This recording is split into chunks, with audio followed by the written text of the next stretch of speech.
order. So now there's this dynamic pretty much. And for what I just read online, you have the not only the personnel within the Lakers organizations, they don't know which way to go. You just basically have, like a reality show, Yeah. you know, fitting that it is Los Angeles. So I I question the timing of all this though, like because Jim Buss Ben said he was going to step down. You know what I'm saying? Like Yeah. he was supposed to step down what last year, I think. Yeah. Well, see, the thing So is, from what I gather is, now I did a video a while back stating that Jeannie Buss and is a part of it's six of them. It's about, I believe it's six of them all together, all combined, six siblings. Now all combined, they have 66% uh, percent of ownership of the Lakers, if I'm not okay, mistaken. And now that the one that are the ones who are in disagreement with Jeannie Buss, that is the big brother who's always been in Jim Buss's corner. He's always been right. in Jim Buss's corner. So from what I understand is that these two want to they want to, I guess, file some kind of whatever legal thing, and Jeannie Buss is trying to stop them by doing a restraining order type of deal, where she's putting a restraining order on them. But it's just a hot ass mess. That's all I understand. It's a hot ass mess. Now, uh, it's a lot of dynamics with that because you have three other people and you got brothers and sisters like that unfortunately have to pick a side, Hmm. and I don't know how it's really going to truly work out. Don't really know, but I would love to hear your take. Thank you, brother. I just think that I mean, because from my knowledge, were born and raised a Laker fan, correct? Yes. You know, okay, so the Lakers with their lore, with the fame, with the Showtime, with everything that has happened in the Lakers organization, there was a time when, as fans, because I'm a Niner fan, so I can relate, where you're like, well, who doesn't want to play for us? You know what Yeah. I'm saying? And now, as an outsider looking in, now I can see like, well, I can see why a Kevin Durant or Russell Westbrook or DeMar DeRozan didn't want to come to the Lakers. It has nothing to do with the fans, but this alleged dysfunction that a lot of insiders like Ramona Shelburne and God, Stephen A. Smith, reported on. I hate to get at big Stephen A. wig, but Smith. this is what they were talking about that we couldn't see, Yeah.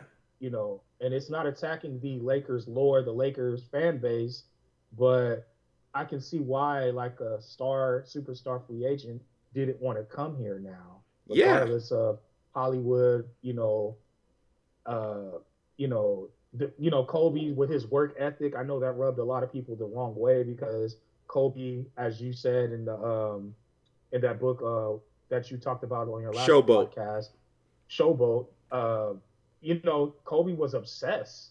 He was an obsessive superstar. He was obsessed with perfecting his craft, and that's alienated him in his career. He's basically like, I'm not here to make friends. And the Lakers organization rolled with that. They're like, okay, well, this is the environment that we all live to. If you just want to party and do all this other stuff without working, you might as well go to the Clippers, pretty much. Yeah.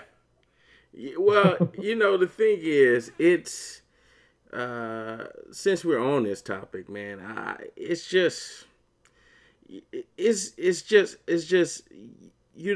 this goes with almost popular owners who pass away. This goes with Al Davis. This goes with Yes. the Steinbrenners, right? I don't really follow baseball that good, but I know that the most, I guess, enigmatic personality as far as owners, Steinbrenner is one of them. Mm-hmm. And anytime you have some legendary, is going to happen with the Cowboys as well. But Mm. anytime that you have a owner that builds a franchise and makes it this big, huge, internationally known brand, Mm-hmm. and they pass away, it gets handed down to the children, and depending on the relationships of the children, money and everything, it can just it completely can change the whole franchise.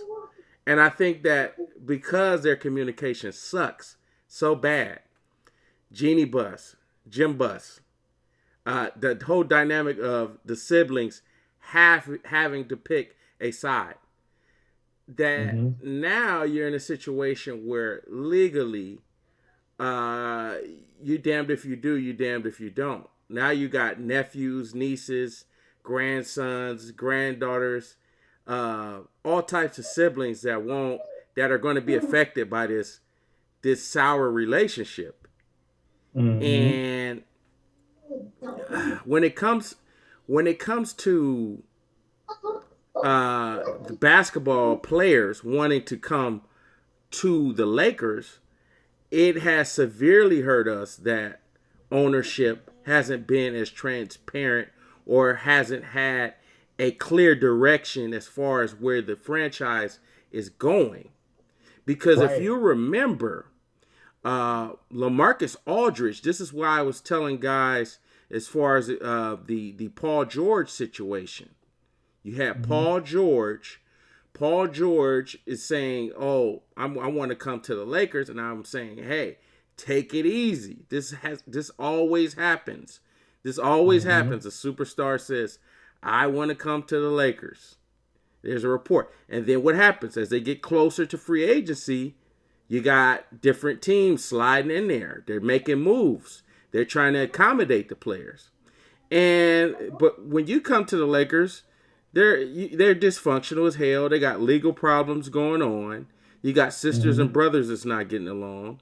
LaMarcus Aldridge, he wanted to be a Laker, and the analytics was off. They had no system, no program for analytics. They were Right. totally behind as far as they thought that you could bring some Time Warner executives in there and promise Mm-hmm. him a reality show. And the basketball players like, I don't really give a damn about a reality show. I don't need the celebrity. I need championship rings. So this is why Mm-hmm. you had LaMarcus Aldridge go to the Spurs. This is why you had Carmelo Anthony. Now we're segueing into what you said about Kobe. Uh, Kobe and Carmelo Anthony actually get along, but they know Right. that they're both ball stoppers. They're both two people that needed the ball. So it wasn't going to really work out. And in the end, Carmelo Anthony knew that, and he's like, man, because his thing was, I was about to choose the Bulls. And ironically, Derrick Rose ends up on the Knicks, but that didn't really work out. But Carmelo Anthony uh, was one of these guys who had a chance to come to the Lakers, but ultimately was like, I don't know. And a lot of free agents are becoming leery on coming to the Lakers because if you go over to the Clippers, who are in the same building, you have Blake Griffin, you have CP3, you Mm-hmm. have DeAndre Jordan, right? Mm-hmm. And you have a coach that's seasoned, Doc Rivers. That's no slight to Luke Walton. But there's a lot of things that a player looks at from a stability standpoint that I think that the Lakers just they don't have it. And until you can get that foundation, you won't be able to build a house on top of anything if you don't have that foundation. Mm-hmm. And to be honest with you, I'm gonna be fair. I think Jim Buss and Mitch Kupchak they had a fair. I'm digressing, but I think they did a good job as far as drafting. I mean, Oh yes. considering you know nobody really saw what Porzingis was going to be, but considering the circumstances, they did a decent job as far as drafting. When you look at Jordan Clarkson, when you look at Julius Randle, it was a decent draft. These guys were decent picks. And you look at Larry Nance Jr., he was a steal. So this franchise has a lot to work out, but especially with the Bus family not having that stability and not having that clear direction that I think a lot of free agents and players want to know. It's more than just putting Magic in a suit, which I really love Magic. I think he's a shrewd businessman. I think he knows what he's Yes. going to do. But in the end, it comes down to free agents feeling secure. I I personally think that for me as a I always say I'm a basketball fan first and then whatever teams I like after that. So the first red flag with me with the Lakers was when they traded Lamar Odom to the Mavericks for that $8 million trade exception.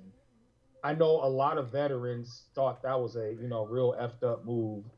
And I know another move just from up here in the Bay Area that really rubbed a lot of veterans the wrong way is how they did all this to get Dwight Howard in his last year when he was the unrestricted free agent. Billboards begging him to stay. He, goes to the Rockets. The next year, Pau Gasol's a free agent. Nothing. And I remember Pau Gasol said, "Well, I hope they do the same thing for me. I won them 2 championships." Nothing. As a basketball fan, was hurt. I was like, how they go? He's always the scapegoat. Pau Gasol, like, oh, we need to trade him. We need to do this, but it's just like, well, he did win you guys 2 championships. He is a great basketball player. He is going to go to the Hall of Fame. So I think veterans saw, basically, if you're not Kobe Bryant, you're going to get dogged out pretty much. Oh, And yeah, most definitely. This was, I was, to be honest, I was one of those guys who was a little too harsh on Pau Gasol because I felt like Pau Gasol sometimes was Pau Gasoft. But he was a yeah, great player. He was a finesse player. And I remember one time during the game, I'm just like, "Come on, Pau, be a little tougher, man. Come on, you got to bang on him."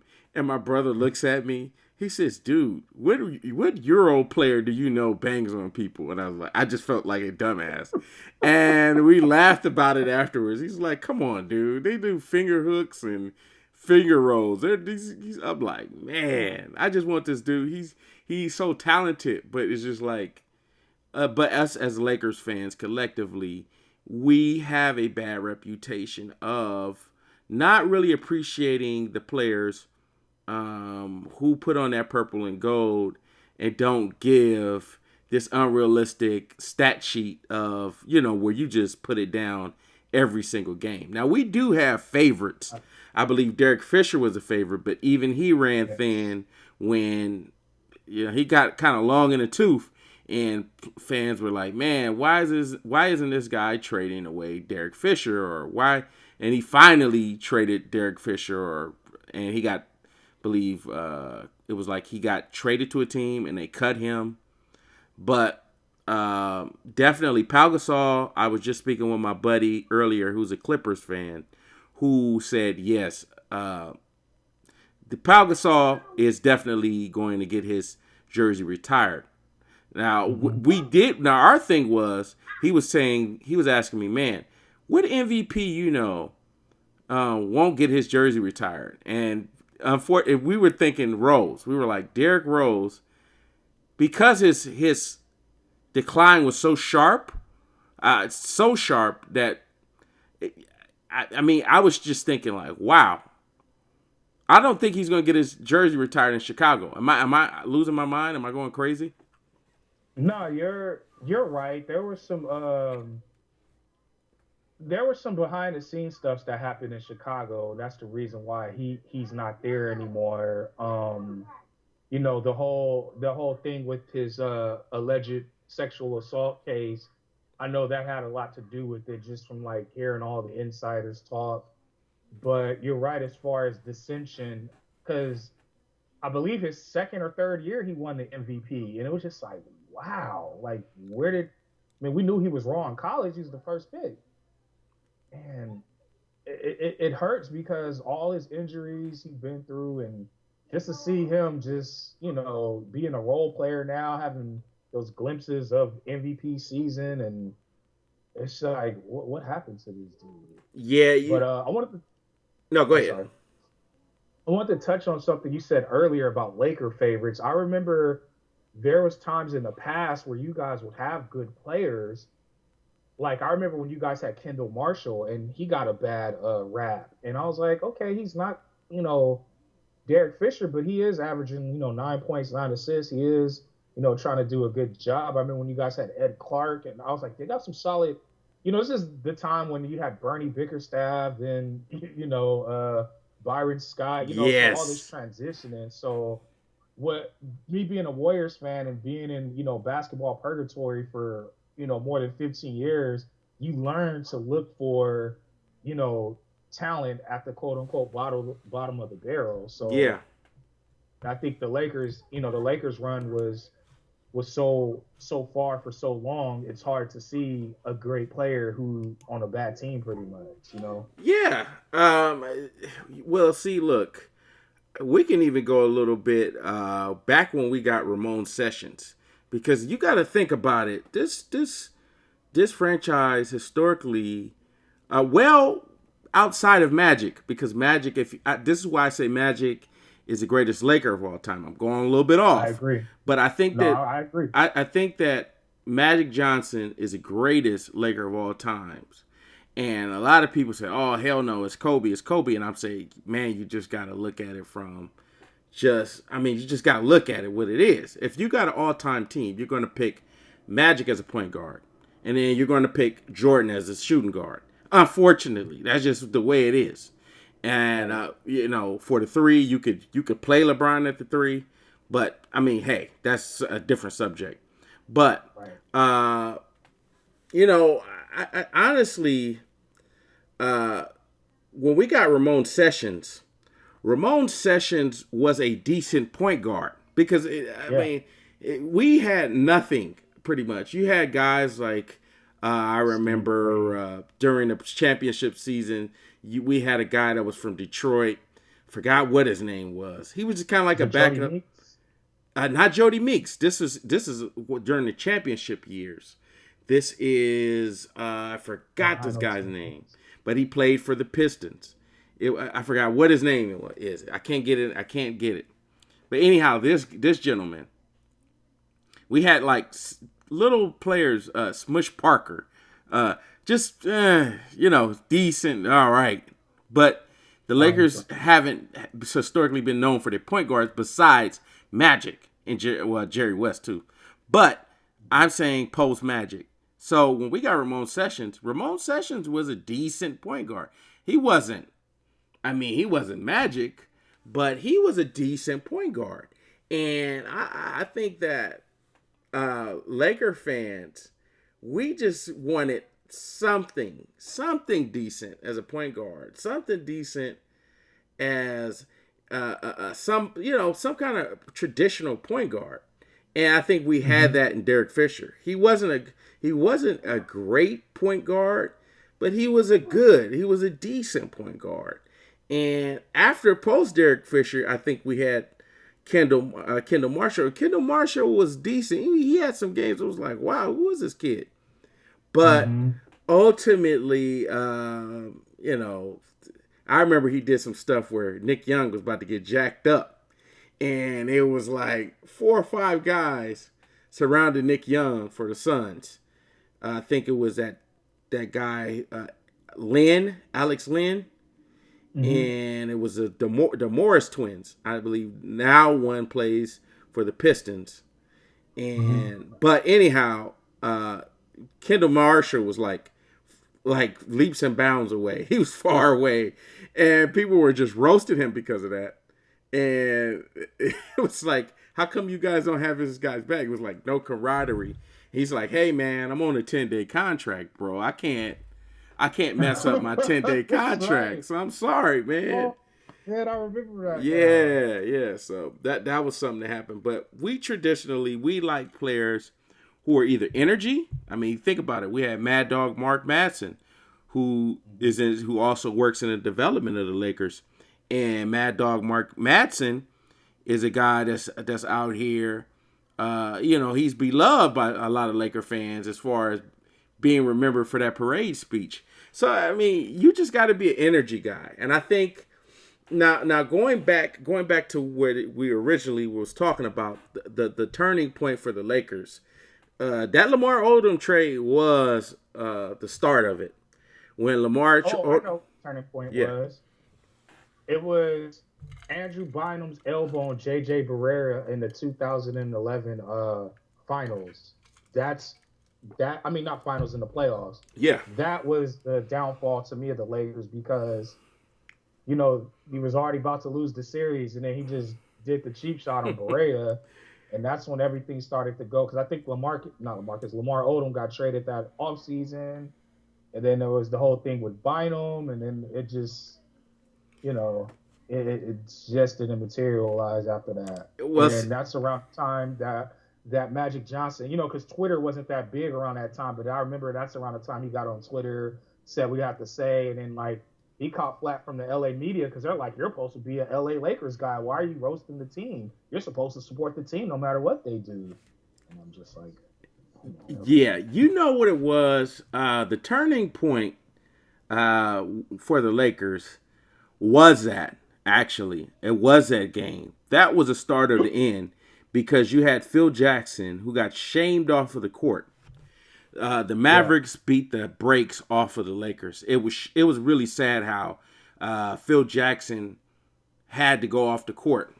It was really sad, but in hindsight, that was the start of the end because the Buss family. This is around the time Dr. Jerry Buss was still living, but he was very mm-hmm. sickly. He was on this. He was very ill. You rarely seen Jerry Buss. He was in and out. You barely seen him, and Dr. Jerry Buss and the Buss was his name Jim Buss and Mitch Kupchak.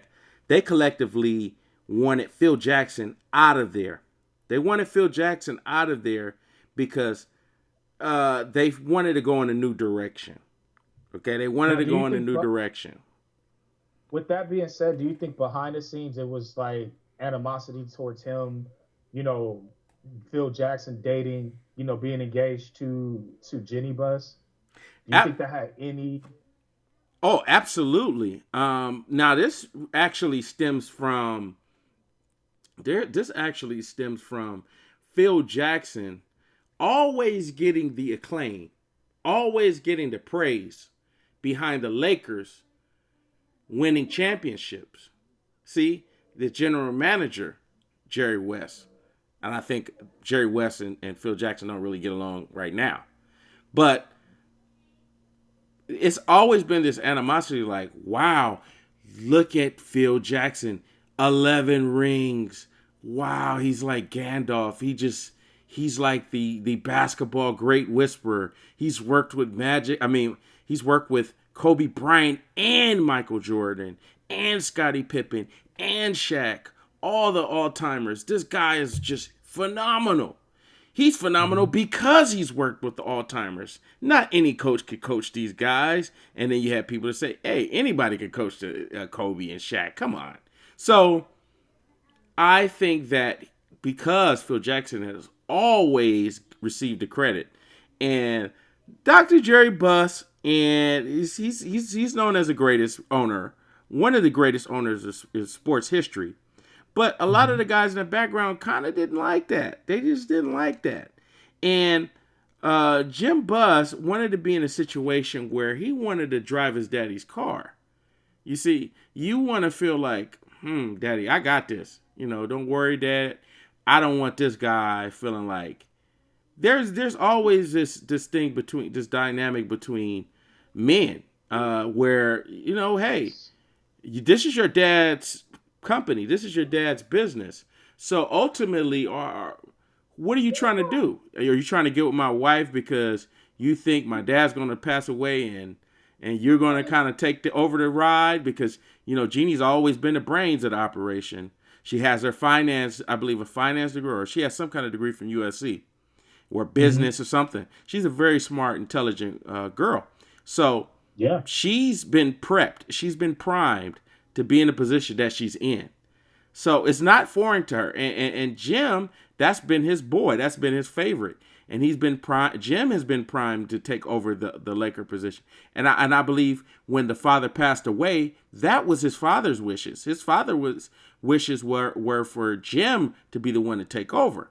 That's why Mm-hmm. I believe Jeannie Buss has been so complicit during this whole entire process. She's been complicit, even when us Laker fans and like even Stephen A. Smith had said that, hey, if you really wanted this guy out of here, you could have got this guy out of here.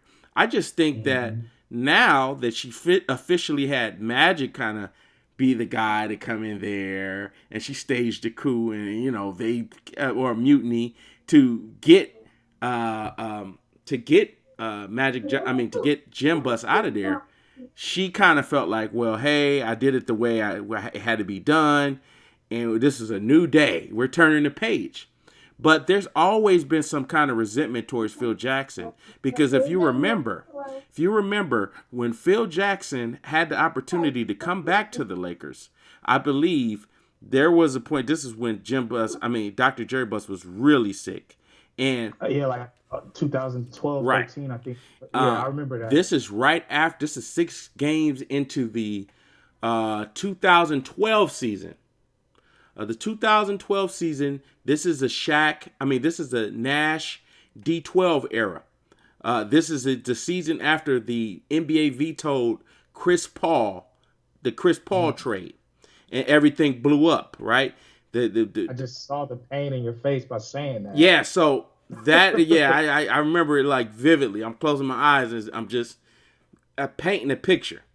And I remember that day. Pujols came to the Angels, and Chris Paul was supposed to come to the Lakers, and it just didn't work out like that. But um, so D12 and Nash had got on the team, so everybody kind of had this. Ooh man, the Lakers are going to go to the finals. They're going to face the Heat, and they were going to face the Heat, and that was the way the odds were. But 6 games into the season, Mike Brown, they had a really bad start, and they fired Mike Brown, and they had an Yeah. opportunity in between that time to get a coach. Now they were interviewing Mike Dunleavy. They were interviewing Mike Dunleavy Sr. They were interviewing different candidates for the job, but uh, Mike D'Antoni was a guy that they interviewed as well. They also interviewed Phil Jackson, but where they messed up, Jim Buss in particular, where he messed up. Jim Buss messed up when Jim Buss had told Phil Jackson, "Hey man, would you like to join the Lakers? Would you like to be a coach this team?" And Phil Jackson had his I guess his agent in so many ways said, yeah, well, yeah, let's give him some time. It was a weekend. It happened on a Friday. That they started to talk to Phil Jackson, and not even Sunday, whatever. They were going to give their answer on Monday, but I believe Hmm. Sunday they hired Mike D'Antoni. They had no intentions of hiring Phil Jackson. They only asked Phil Jackson if he would like to coach the Lakers, because why? If they didn't go and approach Phil Jackson, oh my God, can you imagine the ire, the crowd is being so upset with the Lakers for not even trying to? So it was a publicity stunt to even ask Phil Jackson if he wanted to coach the Lakers, because they had no intentions of hiring Phil Jackson. They wanted to go in a new direction. This is why they passed on Brian Shaw. Brian Shaw, for a second, was a hot shot coach. He was a guy that Hmm. was supposed to be like Luke Walton is. Oh, look at Brian Shaw. He's a hot shot coach. But the Lakers didn't want to touch Brian Shaw because he had Phil Jackson all over him. In fact, that was a stigma that was placed on him for quite some time. When he went to Indiana, he was a associate head coach, and then he went to Hmm. Denver Nuggets, and he couldn't. It didn't translate well with the super young, immature, bad Denver Nuggets at that time. But they hired Mike D'Antoni, and a lot of Laker fans were very upset. they were so upset with the Lakers going in that direction. And I remember it. I mean, I remember it like wow. But there's always been this animosity towards Phil Jackson, and it that only separated the Buss family even further when you had Jim Buss pull that. And that was so, I believe it was like Thanksgiving coming up at that time. And they're like, wow, I wonder what Thanksgiving's going to be like at the Buss family house. Because, yeah, they had like a little skit on 17 and ESPN and down here in Los Angeles. And it was funny. It was like, pass me the cranberry sauce. And it was really funny. But that is for real. That drove a wedge between brother and sister, and they never ever talked. It's only gotten to a point where it's at because this is built up for years. When you have something fester and build up for years, this is the type of stuff that you have, and it's only going to get worse, unfortunately. I it's funny because I remember that vividly as well. I think it was that lockout season, right? Like I think it was like the lockout season, or it was anyways. The To me it was like it's like when you apply for a job, but you know the company's going to do insider hiring. They're going to hire within, but they're just putting out the job application or posting as a formality.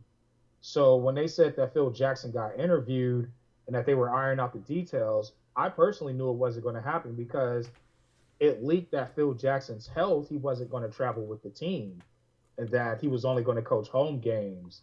So, and of course, like any general manager, owner, CEO, whatever, who's doing the interviews, you're not going to have that. You want your coach there, regardless of health issues, like regardless of who you are.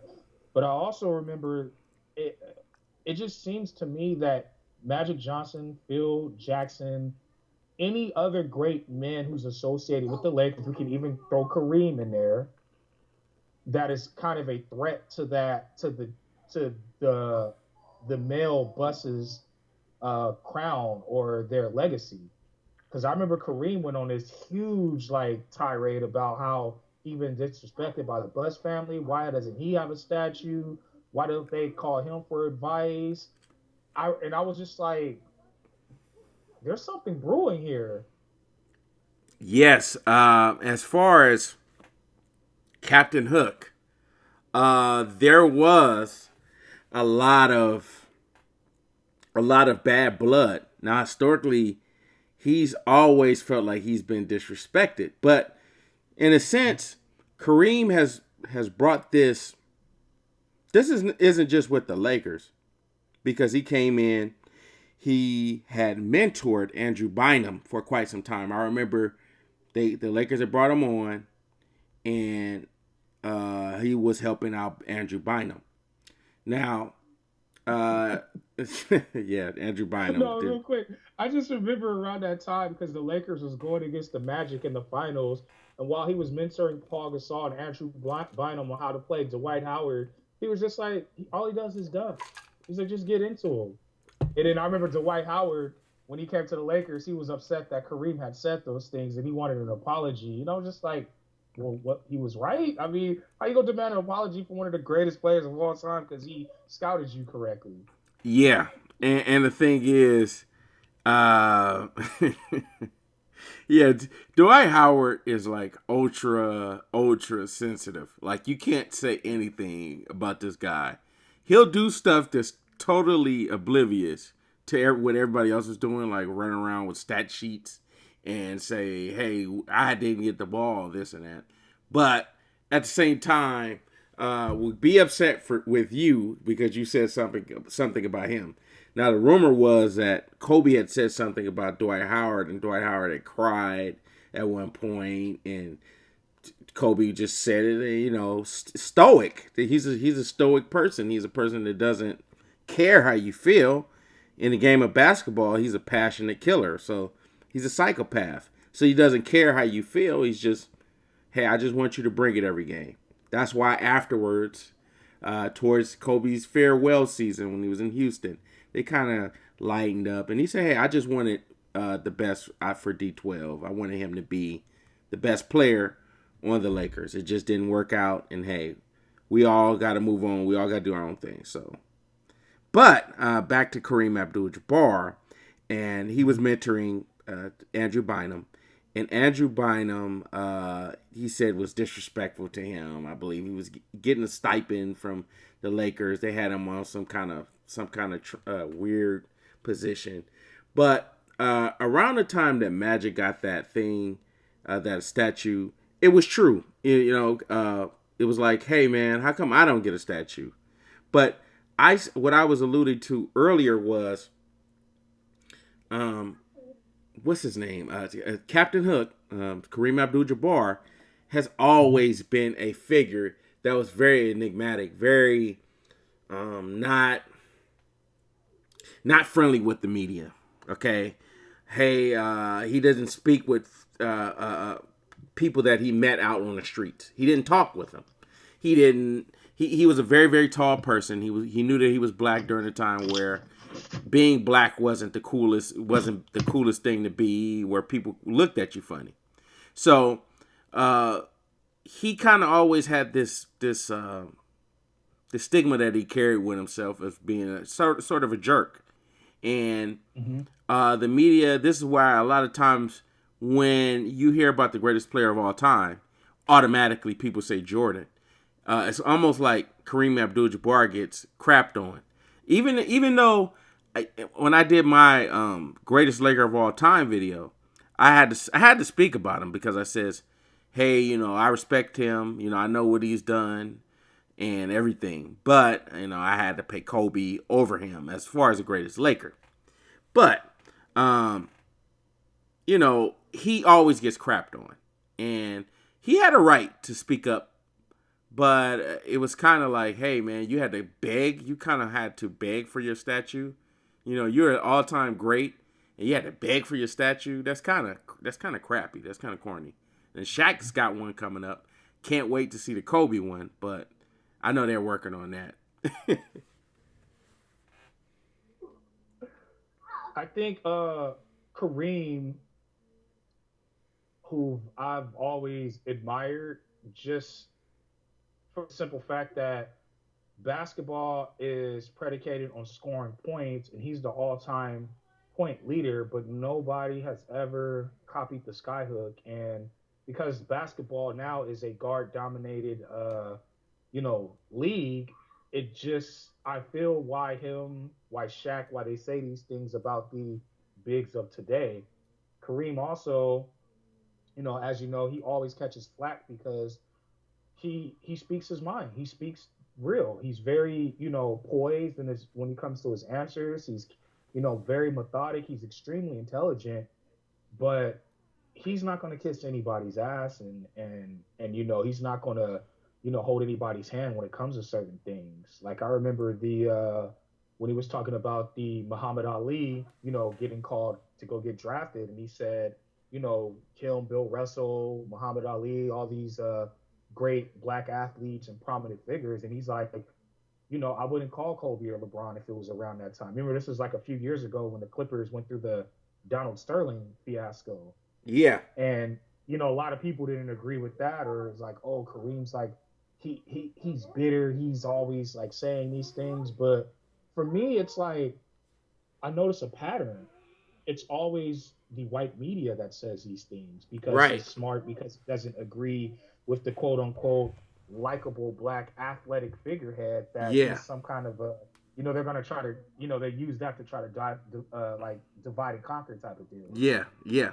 So, Yeah, I've absolutely. always noticed that. And I think that he gets crapped on. He does get crapped on. Not just on the Yeah, Lakers. I'm just saying every time we have these all time conversations, because I agree. yeah, every time we have all time conversation, it's kind of automatically Jordan. Now I honestly believe that. That's no disrespect to Captain Hook. We're talking about a guy who was LeBron James before LeBron James. He was a guy that was being followed in high school. He was a guy that was like the man in college. He was a guy that went on to the league and proved himself as the greatest or one of the greatest of all time. It's just, um, you know, unfortunately, it's just politics behind it. But he definitely it's ridiculous that he even had to come out and say that.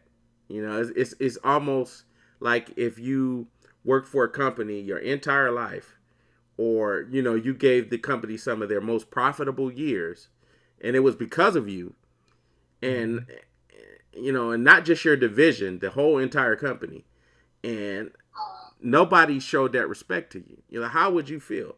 What type of resentment would you have? And it comes off Yeah. like he's a crabby old bitter man, but I mean he has a right to feel the way he feels, but There's a lot of, I remember him. I don't know if it was 60 Minutes. It was some kind of documentary I was watching about him. I know part of the resentment is because of his Muslim faith. I know yeah. it's because he's an intelligent black man and not quote unquote a coon.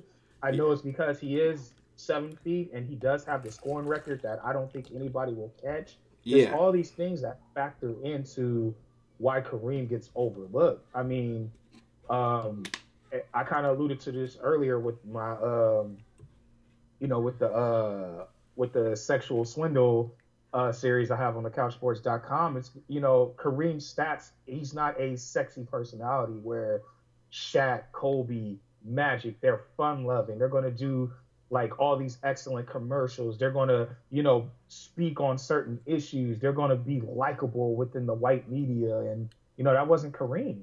I mean, yeah, Kareem had his commercials, he had his endorsements, but most of the stuff Kareem talks about is politics, injustice, white supremacy, and it's just like, you're like, Yeah. you And the know, thing is, with Kareem, he's never been afraid to say what he felt. And a lot of times, it's like we're going back to the book, $40 Million Slaves, where hmm unfortunately, if you're that type of guy that speaks out and says what you feel, it's a certain something comes with that. And I could segue into this Colin Kaepernick situation. I just did a video on that, but I Oh, would okay. love to hear your point of view and your take on that, the Colin Kaepernick I situation. okay, so I have to give you some backstory, and this might take a couple of minutes, okay? I used to work for a bus company called MTR Western, and part of our job was we got the sports team moved.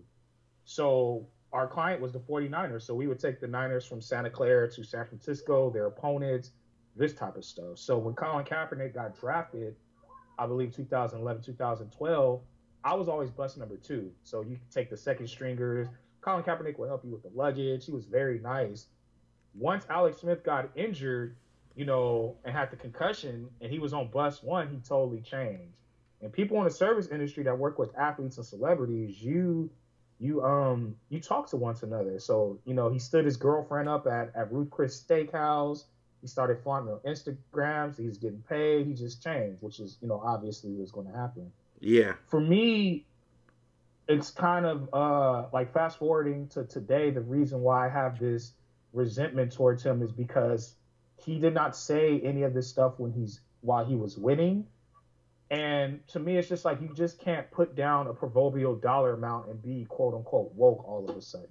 Okay. I don't mind him dealing, because what he said is right, but he's also created this distraction, within the 49ers organization. You had half of the people that were for Alex Smith, half of the people that was for him. That one groupie that slept with all the 49ers players, he slept with, Vernon Davis's girl. That's why he's not. So there's a lot of stuff Wow. about him behind the scenes that a lot of people don't Ooh wee. didn't know about Colin Kaepernick at the time. Um, I just I don't know, man. I call BS on it, on just the whole that he's woke, because I'm not a social media guy, but when he first came out and said that he was gonna start kneeling, and he grew out his fro and then the braids, and I'm just like, okay, now You found out that you're black and you want, but ironically, you're a unrestricted free agent on a losing team. And he's not a dummy. He's went to the University of Nevada. He had a 4.2 GPA. Yeah. He's a smart man. Yeah. So he knows what he's doing, you know. But I all the other stuff when it comes to like civil rights, I feel like it's him. He's either shameful or guilty, and that's why he's.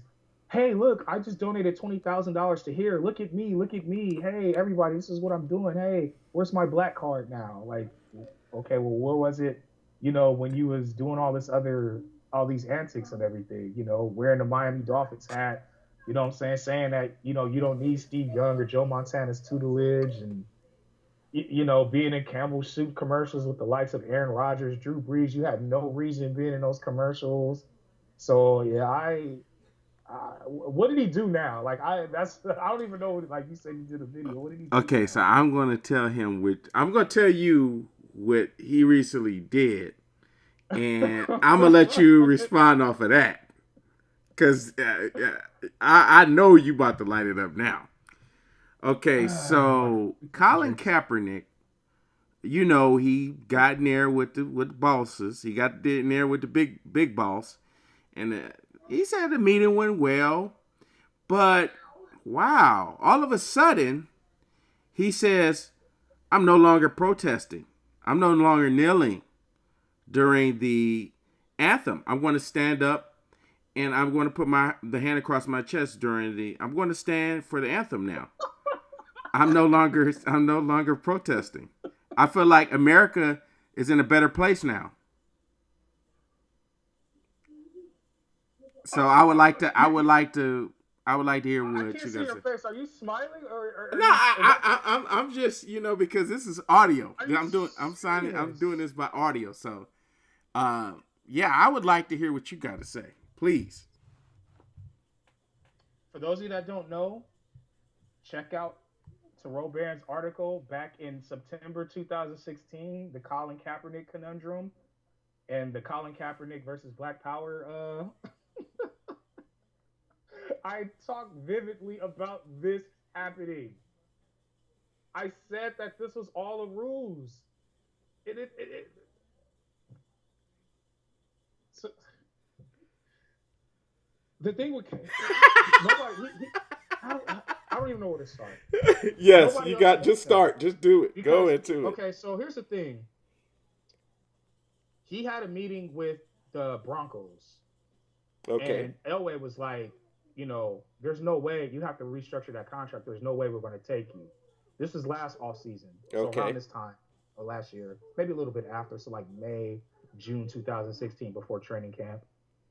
And he wasn't going to take he's like, no, I want my money pretty much. John O was like, all right, fine.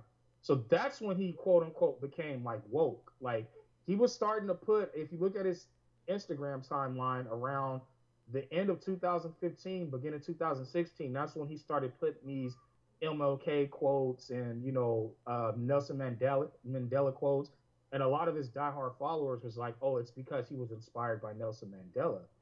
So I'm always a conspiracy theorist. So I'm like, okay, so if he went to the Broncos, would he be doing any of this? No. If he won a Super Bowl, would he be doing any of this? No. If it was proven that he's not a quarterback but a tremendous athlete, what he be doing is no.